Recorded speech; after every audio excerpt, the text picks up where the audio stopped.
Jésus était entré dans Jéricho et traversait la ville. Or, un homme riche, appelé Zachée, chef des collecteurs d'impôts, cherchait à voir qui était Jésus. Mais il n'y parvenait pas à cause de la foule, car il était de petite taille. Il courut en avant et monta sur un sycomore pour voir Jésus, parce qu'il devait passer par là. Lorsque Jésus fut arrivé à cet endroit, il leva les yeux et lui dit, Zachée, dépêche-toi de descendre, car il faut que je m'arrête aujourd'hui chez toi. Zachée s'empressa de descendre et l'accueillit avec joie. En voyant cela, tous murmuraient en disant, il est allé loger chez un homme pécheur. Mais Zachée, se tenant devant le Seigneur, lui dit, Seigneur, je donne aux pauvres la moitié de mes biens. Et si j'ai causé du tort à quelqu'un, je lui rends le quadruple. Alors Jésus dit à son propos, le salut est entré aujourd'hui dans cette maison, parce que lui aussi est un fils d'Abraham. En effet, le Fils de l'homme est venu chercher et sauver ce qui était perdu. Comment Jésus traite-t-il les personnes mauvaises? Tout d'abord, on rencontre ici un homme infréquentable. Un homme infréquentable. Vous connaissez quelqu'un qui est au-delà de la limite de l'acceptable? Une personne horrible, une personne toxique? Peut-être votre patron? Ou peut-être votre ex? J'ai pas envie de travailler avec eux, pas envie de les voir? Peut-être votre ex-patron? Et une fois, je me souviens qu'un homme était venu à l'église qui était sorti de prison. Et il voulait me voir. Il voulait pas seulement être à l'église, mais avoir une rencontre avec moi pendant la semaine. Et je me suis dit, je ne suis pas sûr si je suis prêt à rencontrer cet homme.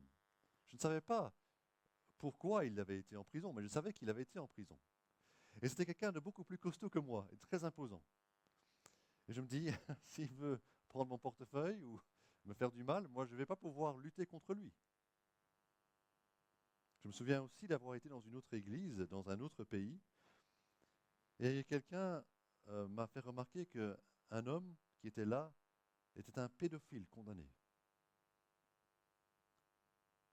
Dans les deux cas, il y avait des raisons de faire attention, d'être prudent, mais mon inclination naturelle était de les fuir. C'est-à-dire, je ne vais pas parler avec eux, je ne vais même pas leur serrer la main. Ou au moins, je veux leur faire comprendre que moi, je ne suis pas comme eux, n'est-ce pas? Zachée était ce type d'homme, un homme infréquentable. Verset 2 nous dit qui il était. Il était un homme riche, chef de collecteur d'impôts.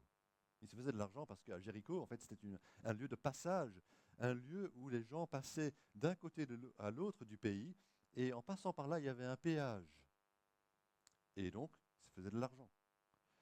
Probablement aussi, il allait chez les citoyens de la ville et leur demandait de l'argent. Vous pouvez penser que le collecteur d'impôts, c'était un travail respectable, mais au contraire. Le collecteur d'impôts, c'est quelqu'un qui travaille pour l'oppresseur, le régime étranger, le régime de Rome. En faisant cela, il abuse de son propre peuple.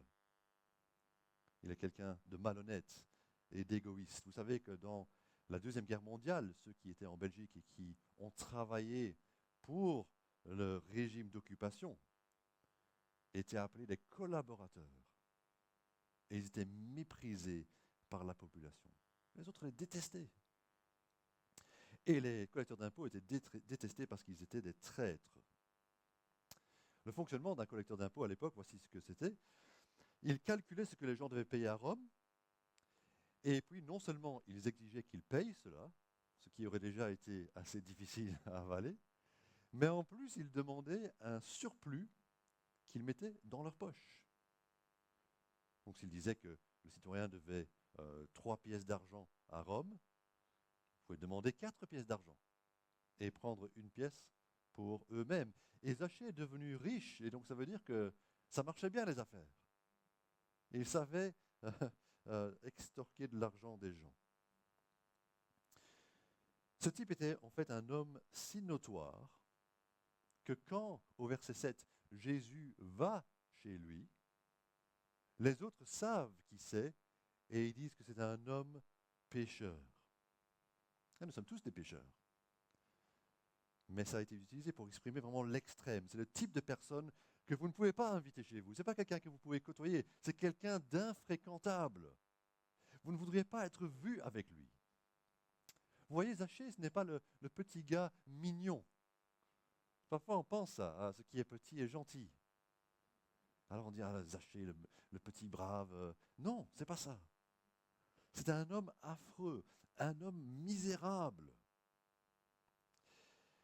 Vous savez, aujourd'hui, les gens traitent d'eux-mêmes, de qui est quelqu'un à qui ils veulent donner l'approbation et à qui ils veulent donner de l'opprobre. On parle d'ostracisme social à l'égard de gens que nous croyons sont des mauvaises personnes. En janvier de cette année, ça s'est passé à un jeune qui s'appelait Alexander Rogers. Un étudiant d'Oxford, il avait 20 ans, et une rumeur a commencé à circuler par rapport à ce qu'il avait fait de mal. Et à cause de cela, ses amis même à l'université ont dit, écoute, on a besoin de prendre un peu de recul. On a besoin de prendre un peu de distance de toi. On ne veut pas te fréquenter, Alexander. C'est un jugement qui a été apporté en fait par le tribunal de l'opinion humaine. Et puis exécuté par le mouvement de groupe. On a dit, on veut t'éviter. Tu n'es plus des nôtres, tu n'es plus le bienvenu parmi nous. Mais ça a été tellement grave pour Alexander que ce jeune homme a fini par se jeter dans une rivière pour mettre fin à ses jours.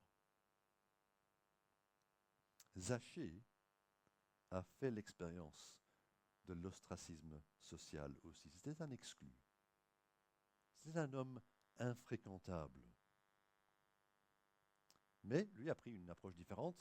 Il a décidé qu'il voulait voir Jésus, il a couru en avant et puis il est monté dans un arbre. Alors remarquez que Zachée ne cherchait pas nécessairement à rencontrer Jésus. Il n'essayait pas de l'inviter chez lui. C'est pas ça que fait Zachée. Il court en avant parce qu'il voit que Jésus arrive dans sa ville. Il court en avant, il monte dans un arbre pour pouvoir juste le voir. La Bible dit qu'il voulait voir qui il était. Parce que Jésus était quelqu'un de célèbre. On parlait de lui dans toutes les régions. Et donc, quand il vient dans sa ville, c'est un moment immanquable pour rencontrer une célébrité.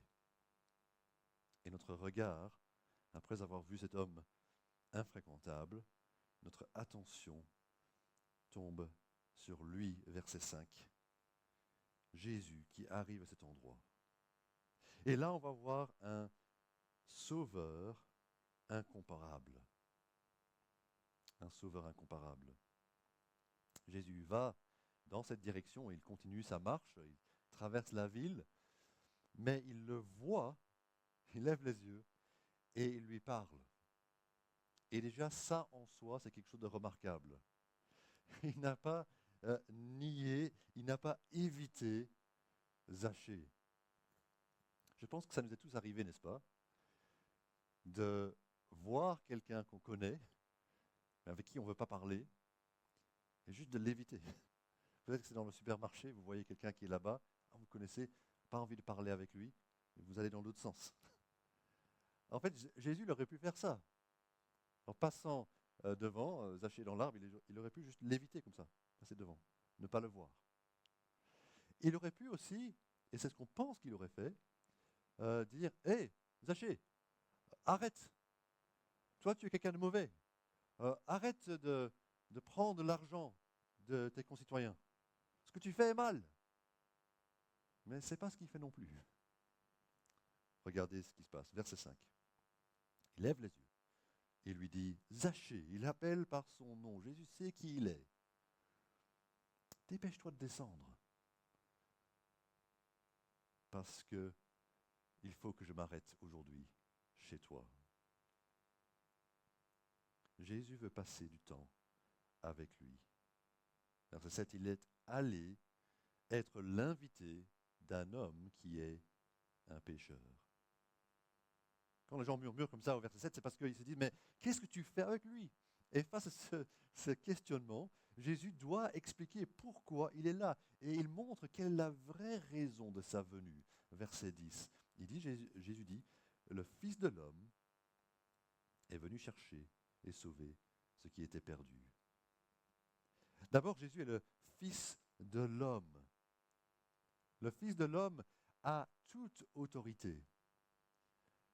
Dans une vision que le prophète Daniel a eue longtemps avant, des siècles auparavant, il a vu dans la présence de Dieu quelqu'un, l'homme le plus important de l'univers, quelqu'un qui recevait de la part de Dieu l'autorité sur toutes les nations, sur toutes les langues, avec un royaume qui n'aura pas de fin.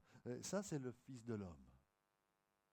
Le Fils de l'homme a toute autorité. Il n'y a personne de plus important que lui. Mais qu'est-ce que le Fils de l'homme fait ici?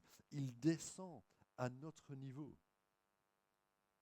Alors la phrase qui nous aide à comprendre la véritable histoire de Zachée se trouve au chapitre 18, verset 14. Là, au chapitre 18, Jésus a raconté une histoire qui est une histoire fictive de deux hommes qui prient au temple.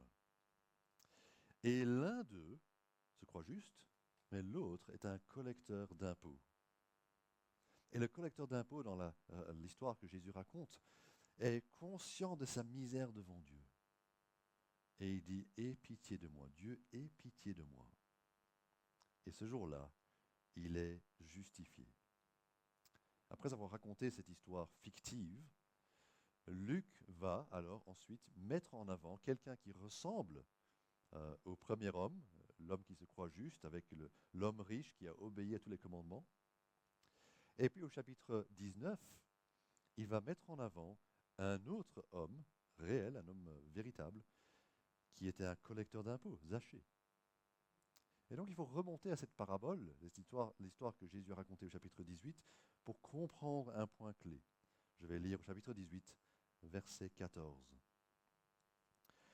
Jésus dit, après avoir raconté ce que le collecteur d'impôts a prié, « Je vous le dis, lorsque ce dernier descendit chez lui, il était considéré comme juste, mais pas le pharisien. En effet, toute personne qui s'élève sera abaissée, et celle qui s'abaisse sera élevée. » Ça, c'est le point important.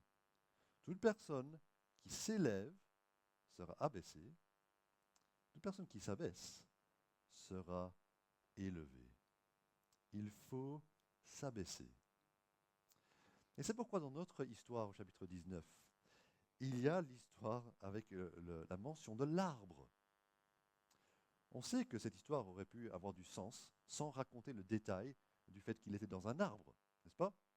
Jésus se présente à Jéricho, il va voir Zachée, il va manger chez lui et il va changer sa vie. Ça a du sens. Donc pourquoi est-ce que le détail de l'arbre est important? Parce que Zachée est en haut.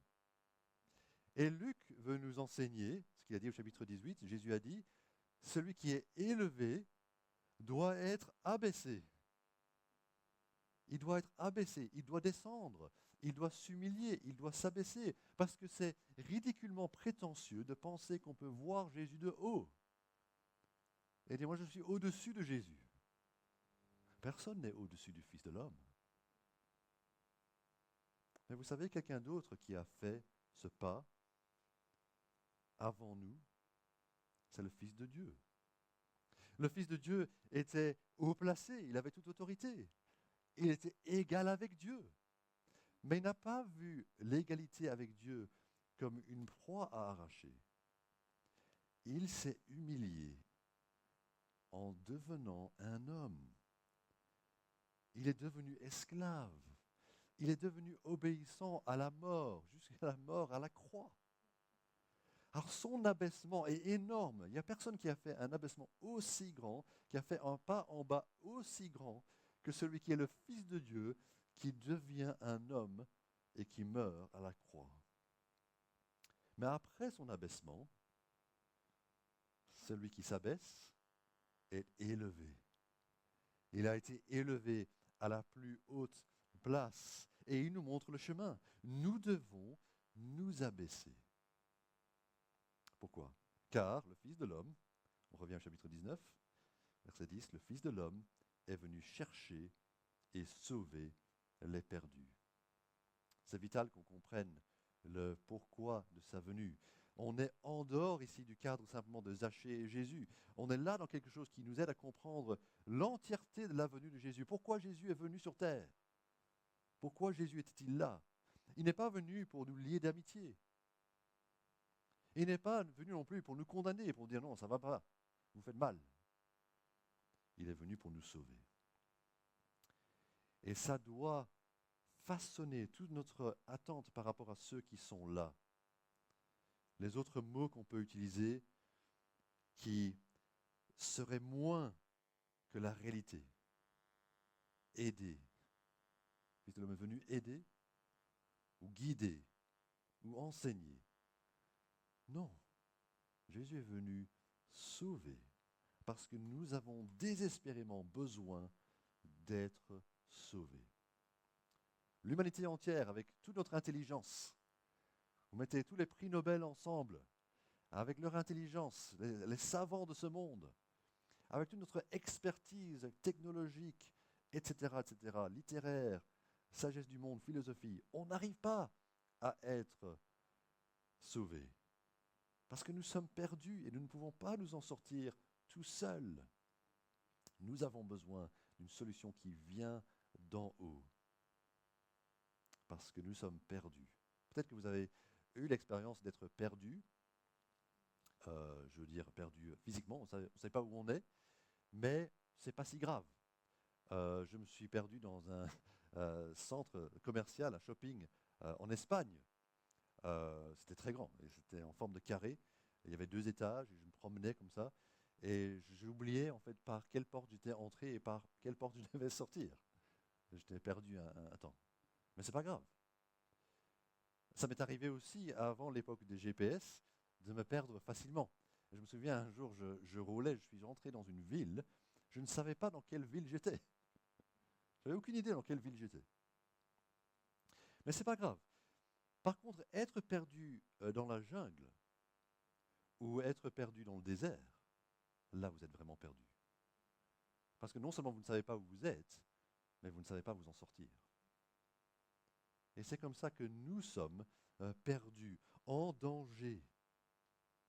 Et donc, si nous nous sentons perdus ce matin, tendons la main à celui qui est venu nous chercher. Il est venu chercher des gens perdus. Et je sais que c'est difficile. Parce que ce pas d'abaissement de là où nous pensons être, de là où nous sommes vraiment perdus et ayant besoin d'être secourus, c'est un pas d'humiliation. Ma maman disait, c'est plus facile pour un homme d'aller à la lune que d'être à genoux devant Dieu et de demander pardon et de reconnaître notre besoin de sa miséricorde. Ça, c'est un déplacement plus difficile. Mais ça nous aide aussi quand on réfléchit aux autres. Si nous pensons que les autres sont horribles, n'oublions pas que même les pires personnes peuvent être atteintes par la miséricorde de Dieu. Jésus est prêt à avoir un Zachée dans l'Église. Et vous? Vous êtes prêts pour ça? Vous savez, ce n'est pas à nous de choisir qui vient dans notre Église, quelle que soit leur histoire sexuelle ou les crimes qu'ils ont commis par le passé. En Thaïlande, il y a notre Église Life Point en Thaïlande, ils ont accueilli une prostituée. Dans le cas de l'homme criminel qui était un ex-détenu et qui est venu me voir, je l'ai rencontré. C'est vrai qu'il avait une foi sincère, il avait soif de la parole. Et donc, même si moi, je n'ai jamais fait la prison, et moi, je ne suis pas criminel, si cet homme croit en Christ, il est mon égal maintenant. Y a-t-il des gens que vous croyez au fond de vous que Dieu ne peut tout simplement pas sauver? Vous devez lire cette histoire pour vous rendre compte, pour vous encourager, changer d'avis. Voyez les gens différemment. Le pire des gens peut être un ami de Jésus, un disciple de Jésus. Ça, c'est parce que notre Sauveur est incomparable. Mais l'histoire ne s'arrête pas là. Il va y avoir du changement chez Zachée. Il y a beaucoup de choses qui changent. Et ça, c'est la dernière partie. C'est un changement immanquable. On va essayer de regarder un petit peu ce qui a changé pour Zachée. Verset 9, Jésus dit, « Le salut est entré aujourd'hui dans cette maison. » Changement extraordinaire que Zachée a vécu et qu'il a été sauvé. Jésus s'est abaissé dans notre humanité jusqu'à la mort. Pourquoi? Pour nous sauver. Et il opère ce salut à la croix en prenant sur lui nos fautes et la condamnation que nos fautes ont méritée. Ça change tout. Comme Pierre le dit dans la première lettre de Pierre, chapitre 3, Christ a souffert une fois pour toutes pour les péchés. Lui, le juste, il a souffert pour des injustes, pour vous conduire à Dieu. Il nous conduit à Dieu. Il nous réconcilie avec Dieu le Père. Il l'a fait en mourant pour des gens injustes. Et donc, aujourd'hui, je ne suis plus un homme condamné. Je suis un homme sauvé. Et je suis à lui pour l'éternité. Quel beau jour dans ma vie. Plus beau jour de ma vie. Quand j'ai reçu le pardon et que j'ai été sauvé par Jésus-Christ. Et c'était le plus beau jour de la vie de Zachée. Vous voyez aussi comment Jésus l'honore par la façon dont il redéfinit l'identité de Zachée. Il dit de lui, c'est un fils d'Abraham. C'est un fils d'Abraham. Ça nous rappelle que celui qui s'humilie, Zachée s'est humilié, il sera élevé. Élevé, quel honneur d'être appelé fils d'Abraham. Abraham, c'est un homme de foi. Et donc il est en train de dire, voici un homme de foi, un fils d'Abraham, quelqu'un qui vit comme Abraham, qui croit comme Abraham, le plus grand homme de foi de l'Ancien Testament. Mais en même temps, il est en train de dire qu'il appartient au peuple d'Abraham. Vous savez, je suis sûr que pour certains moments, à certains moments, Zachée n'avait pas l'impression de faire partie du peuple de Dieu. Les autres lui auraient dit, tu n'es pas des nôtres. Mais maintenant, Jésus dit, il est l'un de nous. C'est un fils d'Abraham. Quel honneur! Il ne s'agit pas de sa généalogie, bien sûr, il venait d'Abraham selon sa généalogie. Mais ça parle de son appartenance. Soudain, Jésus lui a donné une nouvelle identité. Vous savez qu'aujourd'hui, beaucoup de gens sont préoccupés par leur identité. Beaucoup de jeunes se posent la question de leur identité. Pourquoi? Je pense qu'on sait bien que c'est important, mais c'est parce qu'on veut appartenir quelque part. On se dit, si j'arrive à savoir qui je suis, alors je pourrais trouver d'autres personnes qui sont comme moi et je pourrais appartenir. On veut tous être acceptés, on veut tous être inclus, n'est-ce pas? Et Jésus nous offre cette possibilité de ne pas être exclus de la citoyenneté du royaume de cieux, mais de faire partie de son peuple, par une nouvelle identité qu'il nous donne. C'est un changement radical. Il l'a sauvé, il lui a donné une nouvelle identité, et puis il va y avoir un changement assez radical au niveau de son comportement. Verset 8, regardez le verset 8. Zachée dit, Seigneur, je donne aux pauvres la moitié de mes biens. Et si j'ai causé du tort à quelqu'un, je lui rends le quadruple. La moitié de sa fortune personnelle. Je sais pas, il a 80 000 euros en banque, en train de donner 40 000 là aux pauvres. Vous imaginez ça? Et du reste, de ce qui lui reste, il va restituer de l'argent à ses victimes.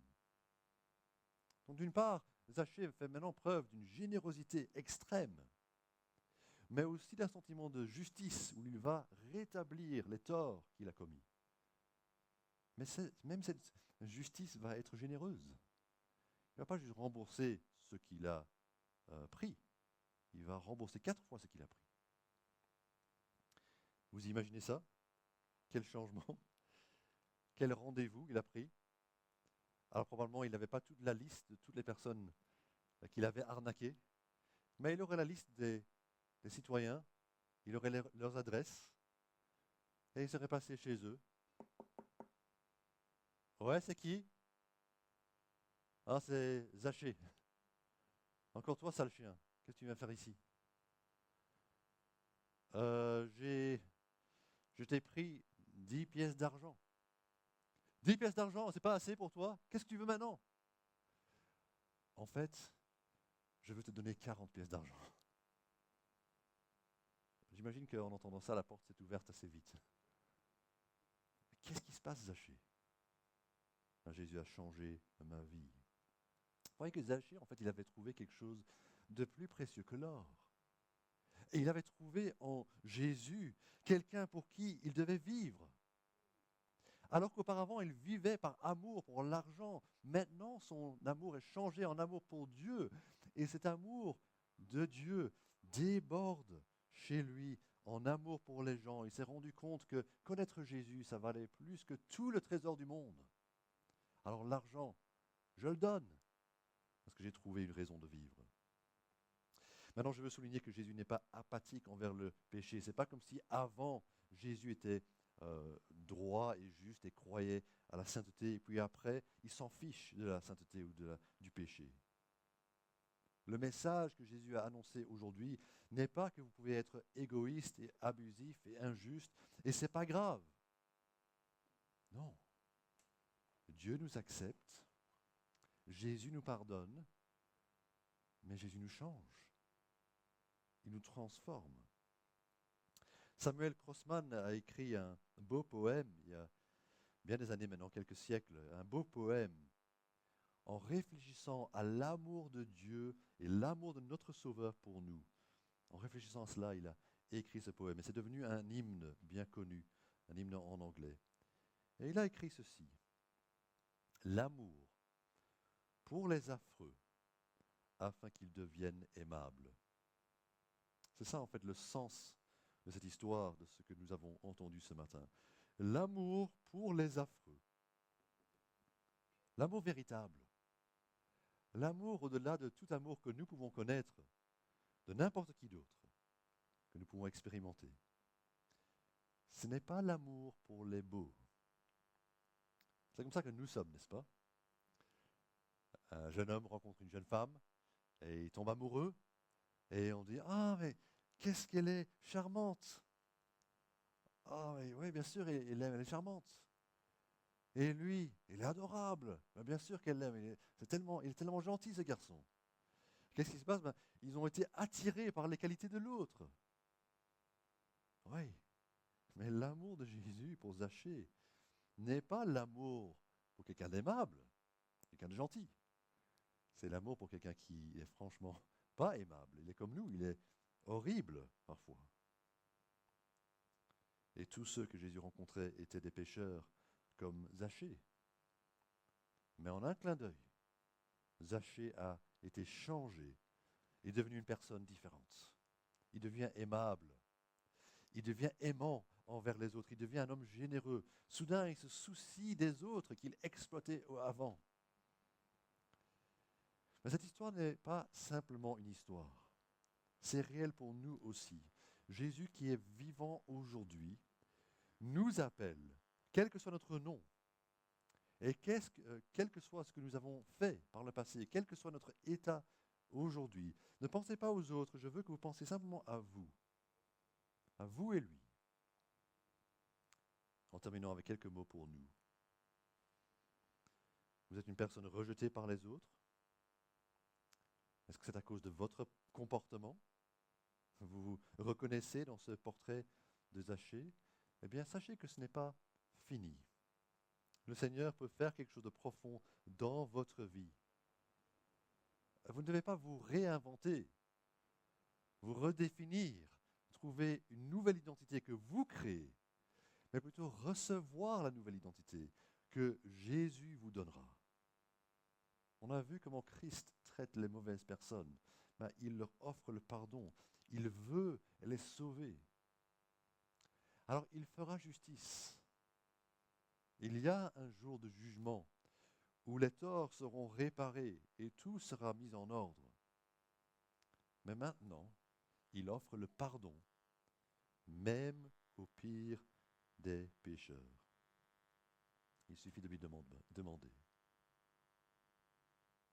Mais ensuite, nous devons aimer Jésus. Si aujourd'hui vous repartez après avoir entendu cette histoire de Jésus, une histoire vraie, et que vous aimez davantage Jésus, que vous êtes un peu plus amoureux de lui, eh bien, c'est merveilleux. Nous avons contemplé un sauveur incomparable. Alors contemplez-le, louez-le, mais ne le gardez pas pour vous.